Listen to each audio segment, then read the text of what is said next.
నమస్కారం. చందు ఆర్కే న్యూస్కి స్వాగతం. హెడ్లైన్ చూద్దాం. పుచ్చలపల్లి సుందరయ్య జీవితం నేటి తరాలకు ఆదర్శం. రాజీవ్ సాక్షిగా చెబుతున్నా కేంద్రంలో వచ్చేది కాంగ్రెస్ ప్రభుత్వమే.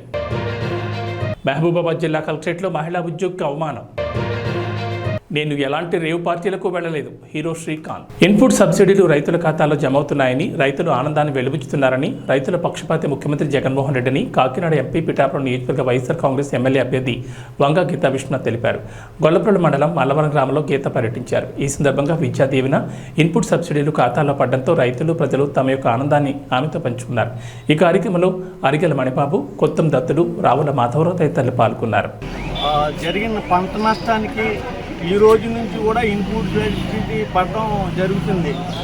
మా గ్రామం కాదు, మొత్తం ఆంధ్రప్రదేశ్లో అన్ని గ్రామాలు కూడా జగన్మోహన్ రెడ్డి గారు మళ్ళీ సీఎం కావాలని పూజలు అన్నీ కూడా చేయడం జరుగుతుంది. అయినా సీఎం అవుతాడని మేమందరం కూడా నమ్మకంతో ఉన్నామని చెప్పేసి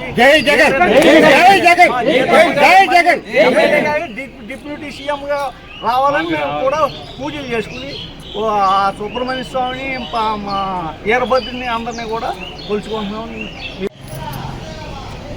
ఆంధ్రప్రదేశ్లో రైతాంగం ముఖ్యంగా ఈరోజు ఏకే మల్లవరంలో, గొల్లప్రోలు మండలం ఏకే మల్లవరం గ్రామంలో ఉన్న రైతాంగం అంతా మీరు చూస్తున్నారు, చాలా ఆనందంగా ఉన్నారు. రాత్రి నుంచి కూడా ఇన్పుట్ సబ్సిడీ వారికి పడుతుంది. అదేవిధంగా తల్లిదండ్రులందరూ కూడా ఇక్కడికి వచ్చిన వారందరూ కూడా చెప్పడం జరుగుతుంది. తల్లిదండ్రులు, పిల్లలు కూడా విద్యా దీవెన పడింది. మేమందరం చాలా సంతోషంగా ఉన్నాం. ప్రతిపక్షాలు మరి కూటమి కూడా ఎన్ని అడ్డంకులు పెట్టినా జగన్ గారు ఇచ్చిన మాట ప్రకారం వారు మా అందరికీ కూడా ఇవ్వడం జరిగింది. ఎన్నికల ముందు, ఎన్నికల్లో కూడా ఈ రావాలి.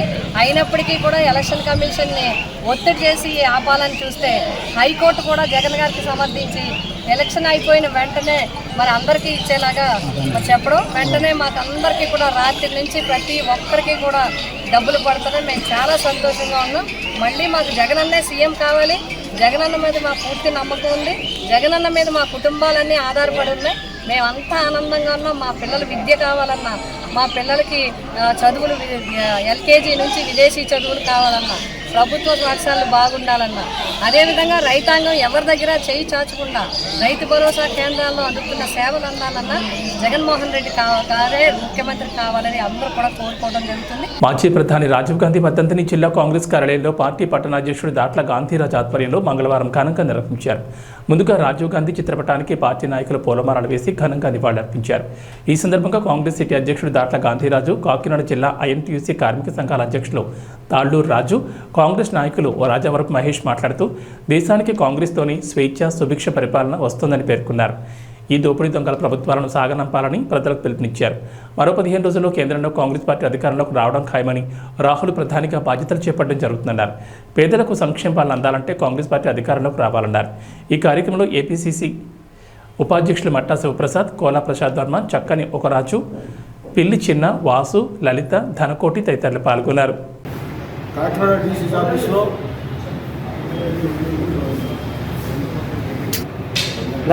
ఈరోజు రాజీవ్ గాంధీ గారి యొక్క 30వ వర్ధంతి చేసుకుంటాం.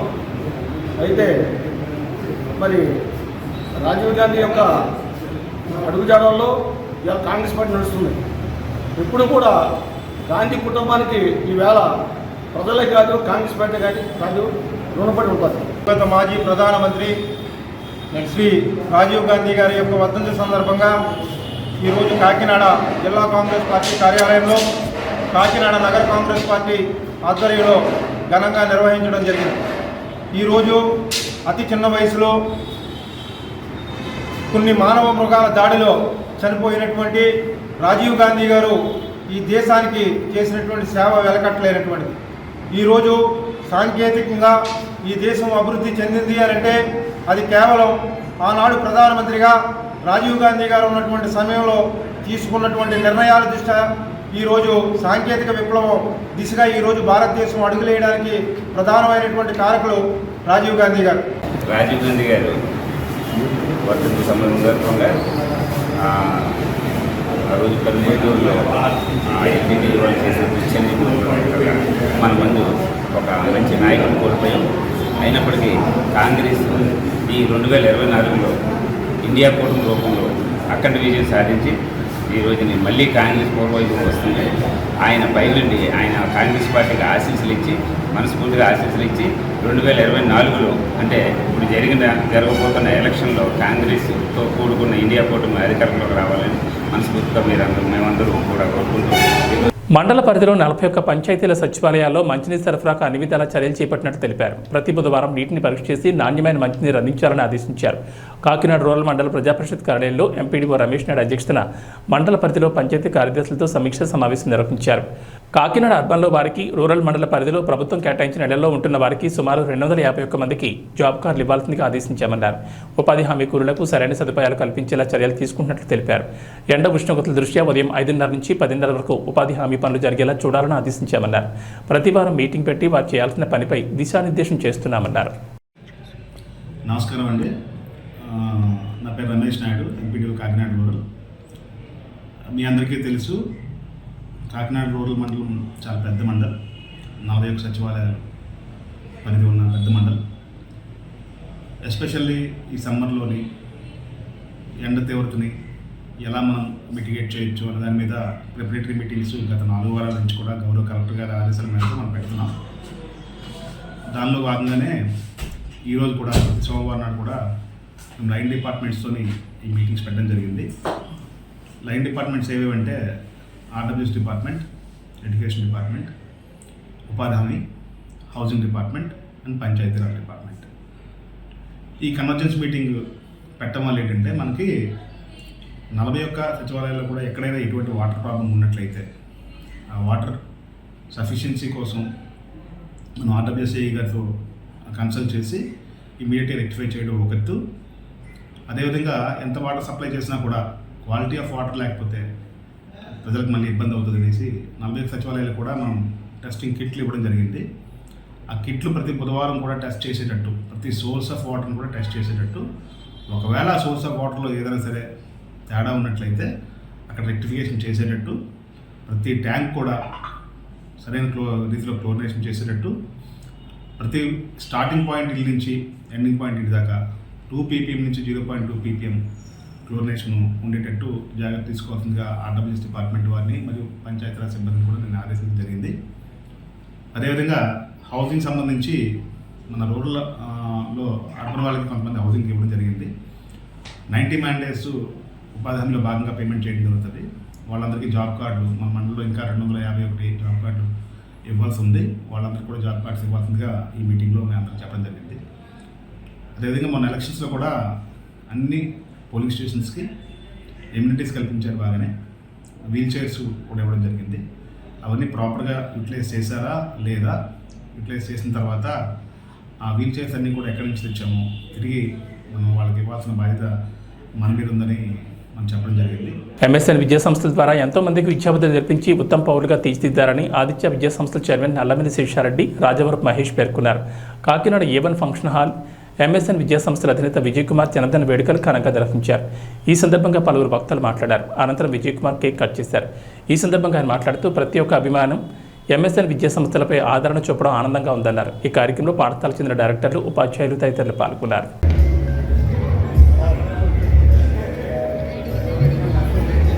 సార్ అటు ఉండండి, సార్ అటు ఉండండి. చాలా అభిమానంతో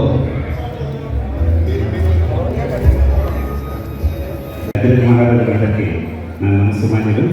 ముఖ్యంగా మా గురువులు ఈ నేర్పుతాను అంటే ప్రభుత్వ టెక్నీషియన్ స్కూల్స్ అంతకు ముందు నేర్పుతాను. నేను కూడా పూర్వ విద్యార్థిని. మా గురువు గారు అనేటువంటి బాగా కుమారుడైన మా విజయ్ పుట్టినరోజు సందర్భంగా ఇటువంటి పుట్టినరోజు మరి ఎన్నో చేసుకోవాలని మనస్ఫూర్తిగా కోరుకుంటూ, అలాగే విద్యలో వినూత్నమైన మార్పు తీసుకొస్తూ మరియు లా అనే ఈ రోజుని జ్యుడిషియరీ ఎంత ఇంపార్టెంట్ మన ఆంధ్రప్రదేశ్లో కానీ ఇండియాలో కానీ ఎంత ఇంపార్టెంట్ రోల్ ప్లే చేస్తుందో అందరికీ తెలుసు. అందులో కూడా అత్యున్నత శిఖరాలు అధిరోహించి హైకోర్టు వరకు మంచి మంచి కేసులు చేస్తూ విజయాలు స్వీకరిస్తూ ఉన్న నా సోదరుడు విజయ్కి మరొక్కసారి పుట్టినరోజు శుభాకాంక్షలు తెలియజేస్తూ, మరి ఇటువంటి పుట్టినరోజు మరి ఎన్నో చేసుకుంటూ ప్రజలకి అందరికీ మరి ఈ విద్యా సంస్థలు అందరికీ కూడా ఆయన దగ్గర ఉన్న లాలో ఉన్న మెలుగులన్నీ చేస్తూ అందరికీ సహకారం అందించాలని మనస్ఫూర్తిగా కోరుకుంటూ సెలవిస్తాం. సో ఆదినారాయణ గారు ఇంకా రాలేదని నేను చూస్తూ ఉన్నాను. ఇంకేంటంటే మనం చిన్నప్పుడు చదువుకున్న సమర్థిస్తారు, పుత్రుడు పుట్టగానే తండ్రి పుత్రోత్సాహం కలగదు, ఆ పుత్రుడిని జనులు పలుగుని పగలుగా నాడు పొగుడు నిజమైన పుత్రోత్సాహం అని చెప్పేసి మనం చదువు చదువుకున్న అందరూ కూడా. ఇప్పుడు నిజంగా ఆదినారాయణ గారికి నిజమైన పుత్రోత్సాహం కలుగుతుంది అని చెప్పడానికి నేను కొంచెం కూడా అనుమానించట్లేదు. మనస్ఫూర్తిగా నేను విజయాన్ని అభినందిస్తున్నాను. అలాగే ఆదినారాయణ గారికి శిరస్సు వచ్చి నమస్కరిస్తున్నాను.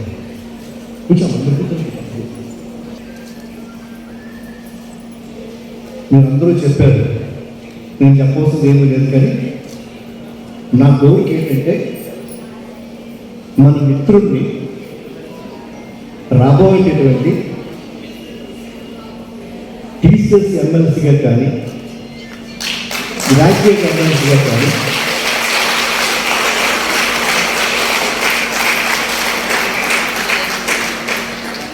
పోటీ చేయించి అద్భుత విజయాన్ని సాధించగలిగితే ఒక పక్కన ఈ లాభపరంగా, రెండో పక్క రాజకీయ పరంగా కూడా ఆయన సర్వీస్ చేసే అవకాశం మనం అందరం పొందుతాం. ఇది మన స్వార్థం కోసం చెప్తాను, ఆయన కోసం చెప్పట్లేదు. కాబట్టి ఇప్పటి నుంచి కూడా ప్లాన్ చేసుకుందాం. మనం ఒక కమిటీగా మన మిత్రులందరూ కమిటీగా ఫామ్ అయ్యి అది గ్రాడ్యుయేట్స్ పోటీ చేస్తే బాగుంటుందా లేదా టీచర్ ఎమ్మెల్సీగా పోటీ చేస్తే బాగుంటుందా అనే విషయం పట్ల మనం ఆలోచించి ఒక నిర్ణయం తీసుకొని, ఎలాగో ప్రైవేటు పాఠశాలలో కూడా ఈవేళ ఓటు ఉంది కాబట్టి అప్పుడు నేను కూడా ఇక్కడ చాలామంది చాలా కేసుల గురించి చెప్పారు. ఒరిజినల్గా నేను ఏ కేసుగా మొట్టమొదట జీవో వచ్చినా ఏదొచ్చినా ముందు శ్రీనివాస్ గారి దగ్గరికి పోవస్తే దాన్ని ఫాలోఅప్గా గురుగారు రామరాజు గారు మాట్లాడతారు. అంటే రాజ్యం పోయడానికి అన్నీ రెడీ చేసుకుంటే రాజ్యం కోసం ఇబ్బంది ఇస్తున్నాయి. అల్టిమేట్లీ వాళ్ళకున్న థాట్స్ని షేర్ చేసుకుంటారు. ఎనీవే సక్సెస్ఫుల్గా 8 సంవత్సరాలు కూడా ఆల్ దీస్ ఇయర్స్ మనం ఏదైతే అనుకున్నామో అవన్నీ కూడా మనం చేసుకుంటూ వచ్చాము. ఇంకా చాలా ఉన్నాయి, ఇంకా చేయవలసింది మన వెల్ఫేర్ కోసం చేసుకోవాల్సింది ఇంకా చాలా ఉన్నాయి. నేను జగన్ రెడ్డి గారితో ఒకసారి ఎప్పుడైనా మేము షేర్ చేసుకున్నప్పుడు ఆయన నన్ను కొత్త పనులు తీసుకెళ్తాను. నిజంగా నేను ఒక లీగల్ ప్రపోజల్ చేస్తాను. ఆయన జనరల్ చూసి దాన్ని లీగల్గా సబ్స్టెన్షియేట్ చేయడానికి చాలా మంచిగా పనిచేస్తాను. యాక్చువల్గా నాకు మేము అనుకున్నాం ఇంకా చేయాల్సింది చాలా ఉన్నాయి. What all we have done is a very small job. ఇంకా రాబోయే రోజుల్లో ఇంకా చాలా పెద్ద ఇష్యూస్ ఉన్నాయి, పెద్ద సక్సెస్ కూడా మనం చూడబోతున్నాం. 6 to 10 గురించి ఇందాక చెప్పారు. 6 to 10 is already decided. I'm waiting for order copy. Order copy రావడానికి నాకు ఆ రోజు లాస్ట్ వర్కింగ్ డే రోజున 1 day before the last working day arguments అయ్యి దాదాపు మార్నింగ్ సెషన్ 1 hour అయితే తర్వాత ఆఫ్టర్నూన్ మళ్ళీ ఒకటే పాయింట్. రైట్ ఎడ్యుకేషన్ యాక్ట్లో ఎగ్జామినేషన్స్ ఎలా కండక్ట్ చేయాలంటే కంటిన్యూస్ కాంప్రిహెన్సివ్ ఎవాల్యుయేషన్ సిసిఈ ప్యాటర్న్లో ఎగ్జామ్ కండక్ట్ చేయాలని ఉంది. దానికి వీళ్ళు ఏంటంటే యూనిఫామ్గా ఒకే క్వశ్చన్ పేపర్, స్టేట్ అంతా ఒకే క్లాస్లో ఒక క్వశ్చన్ పేపర్ ఉంటుంది. గవర్నమెంట్ ఎయిడెడ్, ప్రైవేట్, అన్ఎయిడెడ్ అన్ని కలిపి చెప్పి వాడు క్వశ్చన్ పేపర్ తయారు చేయడం, మనకి ఇవ్వడం, మనం కొనుక్కోవడం, ఇది జరుగుతుంది. దాన్ని ఆ కేసు వేసినప్పుడు మీ అందరూ తెలుసు 1 to 5 మనకి ఫస్ట్ స్టేజ్లో ఎంట్రీ మోడల్ ద్వారా మనకు వచ్చింది. సెకండ్ స్టేజ్లో మన ఆర్గ్యుమెంట్స్ అయినప్పుడు అంత లెంతీ ఆర్గ్యుమెంట్స్లో ఒకే పాయింట్ చెప్తారు. నేను ఆయన submitted CC rules before the court. ఏదైతే కంటిన్యూస్ కాంప్రిహెన్సివ్ ఎవాల్యుయేషన్ ఆ ఎగ్జామినేషన్ ప్యాటర్న్ నేను ఇంప్లిమెంట్ చేయడానికి అకాడమిక్ అథారిటీగా ఎస్సీఆర్టీని అపాయింట్ చేసిన స్టేట్ గవర్నమెంట్. ఎస్సీఆర్టీ వాళ్ళు సిసి రూల్స్ ఫ్రేమ్ చేశారు. ఆ రూల్లో ఒక సెక్షన్ అదే ఒకే సెక్షన్ ఢిల్లీ గారు the entire case was turn. దాంట్లో ఏమిటంటే no teachers should by question paper from outside either. Telangana Maharashtra సరిహద్దుల్లోని కోటపల్లి మండలం రాపన్పల్లి చెక్పోస్ట్ వద్ద ఇద్దరు అంతర్రాష్ట్ర చిరుతపులి చర్మం స్మగ్లర్లను పోలీసులు పట్టుకున్నారు. వారి దగ్గర నుంచి చిరుత చర్మం, మోటార్ సైకిళ్లు స్వాధీనం చేసుకున్నారు. చెన్నూరు ఫారెస్ట్ డివిజన్ కార్యాలయంలో ఏర్పాటు చేసిన విలేకరుల సమావేశంలో జైపూర్ ఏసీపీ వెంకటేశ్వరరావు వివరాలు వెల్లడించారు. కోటపల్లి పోలీసులు రాపన్పల్లి చెక్పోస్ట్ వద్ద వాహనాలు తనిఖీ చేపట్టారు. మహారాష్ట్ర నుంచి ఇద్దరు వ్యక్తులు మోటార్ సైకిళ్లపై మంచిర్యాల వైపు వస్తూ అనుమానాస్పదంగా కనిపించారు. మోటార్ సైకిళ్లను తనిఖీ చేయగా చిరుతపులి చర్మం, గోళ్లు లభించాయి. వారిని విచారించగా ఛత్తీస్గఢ్ రాష్ట్రంలోని బీజాపూర్ జిల్లా వర్దలి గ్రామానికి చెందిన దుర్గం పవన్ గత 2 ఏళ్ల క్రితం బీజాపూర్ జిల్లా పొడగొట్ట అటవీ ప్రాంతంలో హతమార్చాడని వెల్లడైంది. చిరుతపులి చర్మాన్ని విక్రయించడానికి బీజాపూర్ జిల్లా లింగాపూర్ గ్రామానికి చెందిన బాబర్ ఖాన్ను పవన్ సంప్రదించాడు. చర్మం విక్రయిస్తే 50,000 ఇస్తానని అతనితో ఒప్పందం కుదుర్చుకున్నాడు. చిరుతపులి చర్మాన్ని విక్రయించేందుకు మోటార్ సైకిల్పై మంచిర్యాల వైపు వస్తుండగా పవన్, బాబర్ ఖాన్లను పోలీసులు పట్టుకున్నారు. వన్యప్రాణులను వేటాడితే కఠిన చర్యలు తీసుకుంటామని హెచ్చరించారు.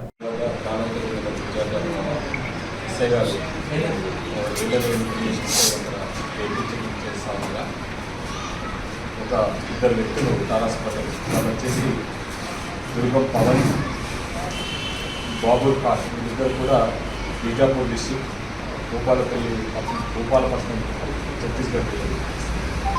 వీళ్ళిద్దరిని చేసి ఆ వెహికల్ని సెట్ చేస్తూ ఉంటే ఆ వెహికల్లో ఒక చిరుతపులి చర్మం కనపడ్డది. ఆ వెంటనే ఆ చిరుతపులి చర్మంగా భావించి దాన్ని ఇక్కడ ఉన్నటువంటి ఎఫ్ఆర్ఓ రవి గారికి ఇన్ఫర్మేషన్ ఇవ్వడం జరిగింది. ఎఫ్ఆర్ఓ గారు ఈరోజు మధ్యాహ్నం రాపన్పల్లి సిరివంచ బ్రిడ్జ్ వద్ద, ప్రాణహిత మీద ఉన్న బ్రిడ్జ్ వద్ద మా ఎస్ఐ గారు రియలబుల్ ఇన్ఫర్మేషన్పై అక్కడ వెహికల్ చెకింగ్ చేస్తూ ఉండగా ఒక ఇద్దరు వ్యక్తులు తారాసపడ్డారు. వాళ్ళు వచ్చేసి దుర్గం పవన్, బాబూర్ ఖాన్. వీళ్ళిద్దరు కూడా బీజాపూర్ డిస్టిక్ భూపాలపట్నం ఛత్తీస్గఢ్ వీళ్ళది. వీళ్ళిద్దరిని చేసి ఆ వెహికల్లో సెట్ చేస్తూ ఉంటే ఆ వెహికల్లో ఒక చిరుతపులి చర్మం అగుపడ్డది. ఆ వెంటనే ఆ చిరుతపులి చర్మంగా భావించి దాన్ని ఇక్కడ ఉన్నటువంటి ఎఫ్ఆర్ఓ రవి గారికి ఇన్ఫర్మేషన్ ఇవ్వడం జరిగింది. ఎఫ్ఆర్ఓ గారు తన టీంతో పాటుగా వచ్చి అది ఆ చర్మాన్ని పరిశీలించి ఇది చిరుతపులి చర్మంగా భావించడం జరిగింది. ఎందుకంటే వెటర్నరీ డాక్టర్ని యాజ్ పర్ ఎస్ఓపి ప్రకారంగా వైల్డ్ లైఫ్ యాక్ట్ 1972 దానిలో భాగంగా వెంటనే వెటర్నరీ డాక్టర్ని పిలిపించి ఆ స్కిన్ యొక్క దాన్ని పరిశీలించడం జరిగింది. తర్వాత ఈ స్కిన్ యొక్క కొంత భాగాన్ని కత్తిరించి సిసిఎండి, సెంట్రల్ ఫర్ మాలిక్యులర్ బయాలజీ వారికి పంపడం జరుగుతుంది. అది చిరుతపులి చర్మమేనా కాదా, దాని వయసు అంతా, ఇవన్నీ కూడా అకార్డింగ్ టు డిఎన్ఏ టెస్ట్ ప్రకారంగా చేయడం జరుగుతుంది. అది పంపించడం జరుగుతుంది.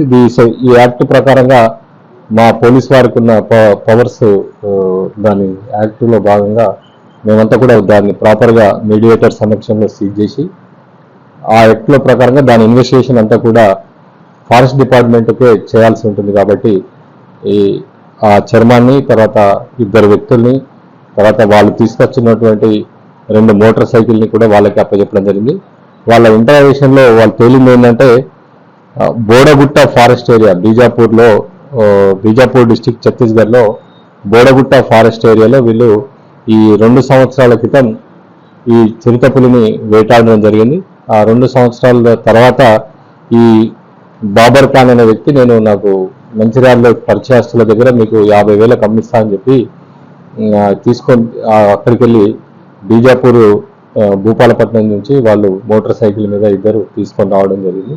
ఈ తీసుకొస్తున్న క్రమంలో మనకు వాళ్ళు ఇక్కడ రాపన్పల్లి బ్రిడ్జ్ పైన ఎస్ఐ గారు పట్టుకున్నారు.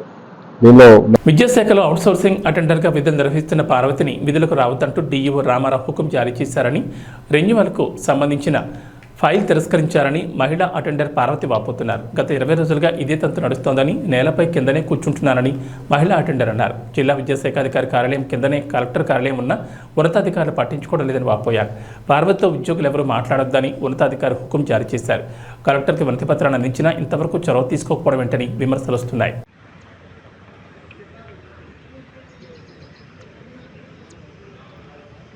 చెప్పండి. నా పేరు ధరంశెట్టి పార్వతి సార్. నేను 2017 నుండి అవుట్ సోర్సింగ్ అటెండర్గా చేస్తున్నాను సార్ విద్యాశాఖ కార్యాలయంలో. నేను గతంలో ఎప్పుడు కూడా ఇలాంటి ప్రాబ్లం లేదు sir. Last year DO Ramarao అని డిఓ సార్ వచ్చారు సార్. తను వచ్చిన రోజు నుండి ప్రాబ్లం చేస్తున్నారు సార్. కులం పేరుకొని మహిళలను చూడకుండా అవుట్ సోర్సింగ్ అని నానా రకాలుగా మానసికంగా వేధించారు సార్ కొన్ని నెలలు. ఆ వేధింపులు తట్టుకోలేక ఒకరోజు ఇంటికి వెళ్ళిపోయినాక కూడా ఆలాపేలా లేకుండా ఉద్యోగాలు చేయించడమే కాకుండా ఇంటికి వెళ్ళిపోయిన నన్ను 7:30 సమయంలో ఫోన్ చేసి వారిని సూపరింటెండెంట్ గారు ఫోన్ చేయించి వారిని పిలిపించి ఆఫీస్ పిలిపించి మళ్ళీ ఏడీ గారు డిఓ గారు ఆఫీస్ నుంచి చివరిలో అందరూ ఎవరు లేని సమయంలో పిలిపించిన ఎలా పడితే అలా నోటి మాటలు మహిళలను చూడకుండా మానసికంగా చాలా వేధింపులకు గురి చేస్తూ నేను వెళ్తున్న క్రమంలో నన్ను వెళ్ళనీయకుండా ఆపి నన్ను ఏదో చేయబోతుందని ఆ రోజు నేను 100కు డయల్ చేసి పోలీసు వాళ్ళని ఆశ్రయించి ఆ రోజు నేను ఇంటికి వెళ్ళడం జరిగింది sir. Next day morning DSP గారికి కంప్లైంట్ చేశాను. ఇలా చేస్తున్నారు, నాకు ఇలా 2 నెలలు అవుతుంది, ఇదే రిపీట్ అవుతూ ఉంది, ఇలానే హరాజ్ చేస్తున్నాం, మాట్లాడడం లేదు, ఫోకస్ నోటీస్ చేయడం, జీతం కట్ చేయడం, నోటి మాట కులం పేరుతో ఎలా పడితే నానా రకాలుగా ఇలా మహిళలను చూడకుండా ఎలా చేపిస్తూ ఆఫ్టర్ అవుట్ సోర్సింగ్ అటెండర్ని అది ఇది అని చెప్పేసి కలెక్టర్ నేను తీసేయమన్నారని గతంలో శాసన సార్ కలెక్టర్ గారు ఉంటే తన పేరు చెప్పుకొని తన అందరితో ఎలా పడితే అలా మాట్లాడడం జరిగింది సార్. అప్పుడు కూడా అంత ఇబ్బందులు పెడుతుంటే కూడా నేను చెప్తున్నారు కంప్లైంట్ చేయడం జరిగింది. నెక్స్ట్ డే డిఎస్పీ ఆశ్రయంతో కలెక్టర్ గారిని కలవడం జరిగింది సార్. కలెక్టర్ గారు నాకు డిఓ గారిని పిలిచి మాట్లాడాలి తెలీదు, కానీ ఆ రోజు నుండి ఏప్రిల్ ఈ నెల 1వ తారీఖుకి ఎలాంటి ప్రాబ్లం లేదు సార్ నాకు. కానీ ఇప్పుడు ఏప్రిల్ 24వ తారీఖు నాకు రెన్యువల్ రీఎంగేజ్ పర్ఫార్మెన్స్ మీద సైన్ చేయాలి. ఆ రీఎంగేజ్ నేను చేయకుండా ఉండడమే కాకుండా నేను చెయ్యను, రేపటి నుంచి ఉద్యోగానికి రావద్దు, నేను ఉద్యోగం నుంచి తొలగించేసిన అని చెప్పేసి స్టాఫ్ ఎవరితో మాట్లాడలేకుండా నాకు స్టాఫ్ పని చెప్పట్లేదు. కూర్చున్న స్టూల్ కూడా చాంబర్లో పెట్టుకున్నారు సార్. సైన్ చేయవలసిన రిజిస్టర్ కూడా దాచుకొని స్టాఫ్ వాళ్ళే పెట్టుకోవడం, మళ్ళీ తీసుకొని దాచుకోవడం చేస్తున్నారు సార్. ఇదేంటి ఇదే నేను ఇలా నాదేమైనా పొరపాటు ఉంటే మన్నించి క్షమించి నేను ఎక్కడ డిక్టేషన్లో పంపించండి, కానీ నా పుట్టి మీద పుట్టిన కుటుంబాన్ని రోడ్డు మీద లేకుండా పెద్దవాళ్ళు సార్ ఇలా చేయకంటే ఎక్కువ చేసుకోవడం జరిగింది. డిఓ గారిని ఏడీ గారిని ఆయన కూడా రెస్పాన్స్ లేకుండా నేను ఎక్కువ చేసుకుంటే లేచి బయటికి వెళ్ళి ఇక్కడ కింద కూర్చోబెట్టి ఎన్ని రోజులు అవుతుంది? 20 రోజులు అవుతుంది సార్. 1వ తారీఖు నుండి కింద కూర్చుంటున్నాను సార్. నేను 18 రోజులు అవుతుంది 1వ తారీఖు నుండి కింద కూర్చుంటున్నాను. స్టూల్ ఏంటంటే తోటి అటెండర్ అడిగితే డిఓ గారు లోపల పని నుండి ఫైల్ పెట్టుకోవాలని చెప్పేసి అన్నారు. ఫైల్ కోసం లోపల పెట్టించుకున్నారని అంటున్నారు సార్. ఎన్ని రోజుల కాంచి కూర్చోలేకుంటే ఎట్లా బాగానే ఉంటున్నారు? తోటి ఉద్యోగులు మాట్లాడు ప్రాబ్లం అవుతుంది సార్. బోన్స్ బ్యాక్ పెయిన్ అన్నీ వస్తున్నాయి సార్. నా కర్మ పరిస్థితి చిన్న ఉద్యోగం సార్. కుటుంబం నాది చిన్న వయసులో తల్లిదండ్రులను కోల్పోయి ఉన్న పిల్లలకైనా ఒకసారి సెక్యూరిటీ ఇవ్వాలి. నాకు 30 వయసులో ఉన్న 10th క్లాస్ చదివి ఆడకూతుంది, ఇంటర్ ఫస్ట్ ఇయర్ చదివి బాగున్నారు సార్. వాళ్ళ ఫ్యూచర్ మేరకు వాళ్ళ భవిష్యత్తు కోసమని ఇంటి ఫ్యామిలీ పరిస్థితిని ఆలోచన చేసుకుంటే ఇప్పుడు ఎవరేమి ఇబ్బందులు పట్టించుకోకుండా వాటిని పక్కన పెట్టి మరి నా ఉద్యోగాన్ని నేను నిర్వహిస్తున్నాను సార్.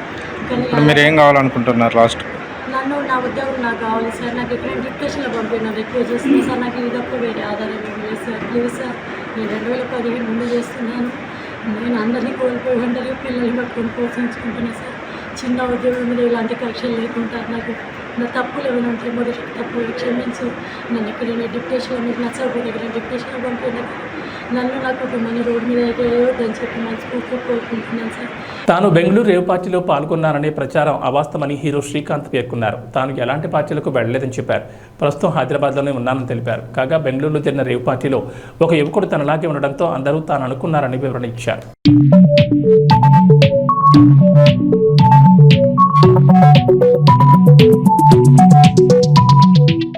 ఇది నా ఇల్లేగా, మా ఇంట్లోనే ఉన్నాను, హైదరాబాద్లో ఉన్నాను. సో నేను విన్నాను పొద్దున్నుంచి, నాకు ఫోన్లు రావడం జరిగింది. నేను కూడా వీడియో క్లిప్ చూశాను. మన మీడియా మిత్రులు చాలామంది నన్ను అడిగి క్లారిఫై చేసుకున్నారు. వాళ్ళ దాంట్లో రాలేదు నాకు తెలిసి. చాలా ఇట్లా శ్రీకాంత్ ఇలా బెంగళూరులో రేవ్ పార్టీకి వెళ్ళాడు, హేమ వెళ్ళింది, ఈ టైప్లో ఏవో వచ్చినాయి. లేదా నాకు నవ్వు వచ్చింది. ఇంట్లో వాళ్ళంతా నవ్వుకున్నాం. ఇదేంటిది, మొన్న ఏమో విడాకులు ఇచ్చి పిచ్చేశారు నా భార్యతో, ఈరోజు ఏమో రేవ్ పార్టీలకి వెళ్ళాడు అని చేసినాయి. కానీ ఒకటి వాళ్ళు కొంచెం తొందరపడ్డంలో ఇది లేదనిపించింది. ఎందుకంటే వాడెవడో అతను ఎవరో కానీ కొంచెం నాలాగా ఉన్నాడు. వాడు కొంచెం ఇలా కప్పుకొని, అది గెడ్డం ఉంది, బట్ ఇప్పుడు గెడ్డం నాకు లేదు అని, బట్ గెడ్డంతో నేను షాక్ అయ్యాను. ఇదేంటిది నాలాగా ఉన్నాడు ఏంటి అని నేనే షాక్ అయ్యాను. సో దయచేసి ఎవరు నమ్మొద్దు. ఎందుకంటే రేవ్ పార్టీలకి వెళ్ళే కల్చర్ నాది కాదు, పబ్ కల్చర్ మనిషిని కాదు నేను. ఒక్కోసారి బర్త్డే పార్టీలకి వెళ్తాము, ఒకవేళ తెలియకుండా ఏదైనా వెళ్ళినా ఒక హాఫ్ అన్ అవర్ నుండి వచ్చేస్తాం తప్పితే అటువంటి ఏమీ లేదు. రేవ్ పార్టీ ఎలా ఉంటుందో కూడా నాకు తెలియదు. సో దయచేసి ఎవ్వరూ ఈ విషయాన్ని నమ్మొద్దు.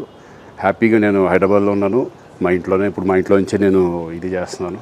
సో దయచేసి మీడియా మిత్రులందరికీ కూడా నేను చెప్పేది ఏంటంటే, ఏ విషయం కరెక్ట్గా తెలుసుకోకుండా మీరు కూడా థంబ్నైల్స్ పెట్టేసేసి నా బొమ్మ వేసేసి రేవ్ పార్టీలో పట్టుబడ్డ శ్రీకాంత్ ఈ టైప్లో వేస్తున్నారు. కాబట్టి దయచేసి ఎవరు నమ్మొద్దు. అది అతను అలాగా ఉన్నాడు అనే ఒక విషయంలో మీరు పొరపాటు పడుంటారని నేను అనుకుంటున్నాను. దయచేసి అది నేను కాదు. Thank you. ఇటువంటివన్నీ కూడా నిజంగా కొంతమంది వాళ్ళందరికీ నిజంగా థ్యాంక్స్ చెప్పుకుంటున్నాను నేను. కొంతమంది మీడియా మిత్రులు నాకు డైరెక్ట్గా తెలుసు కాబట్టి వాళ్ళ ఫ్రెండ్స్ లాగా నన్ను ఇచ్చేస్తారు కాబట్టి వాళ్ళందరూ నన్ను డైరెక్ట్గా అడగడం, నేను చూసి ఇద్దరు నవ్వుకోవడం, వాళ్ళు వాళ్ళ దాంట్లో వేయకుండా చూశారు కొంతమంది. వాళ్ళందరూ కూడా నేను థ్యాంక్స్ చెప్పుకుంటున్నాను. దయచేసి ఇవన్నీ నమ్మొద్దు. ఏబీ బులెటిన్ విశేషాలు. నమస్కారం.